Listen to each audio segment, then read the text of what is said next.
आता बातम्या पाहूया वारी संदर्भात। शनिवारी संत श्रेष्ठ ज्ञानेश्वर महाराजांची पालखी पुण्यातून दिवेघाट ओलांडत सासवडच्या दिशेने मार्गस्थ झाली।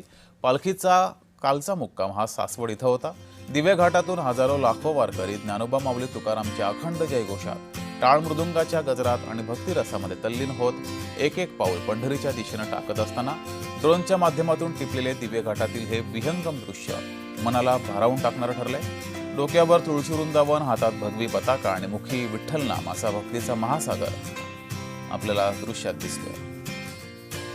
जगद्गुरू संत तुकाराम महाराजांची पालखीही पंढरपूरच्या दिशेनं पुढे सरकतीये। पालखीचा कालचा मुक्काम लोणी काळभोर इथे होता। महाराष्ट्राच्या वारकरी परंपरेचं श्रद्धास्थान असलेल्या दोन्ही पालख्या म्हणजे भक्ती, समता आणि संस्कृतीचं जिवंत प्रतीक असल्याचं पुन्हा एकदा अनुभवायला मिळालंय।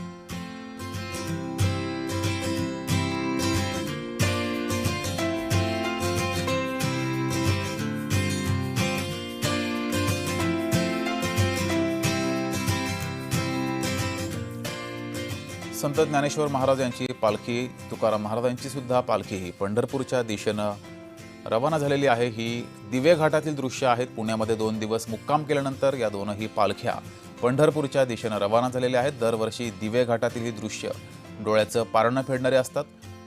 यावर्षी सुद्धा मोठी गर्दी या वारीमध्ये दिसते आणि ही ड्रोन दृश्य आपण पाहतोय। पारणं फेडणारी ही ड्रोन दृश्य आहेत। यावेळेस विठुनामाचा गजर करत हजारो वारकरी पंढरपूरच्या दिशेने निघालेत।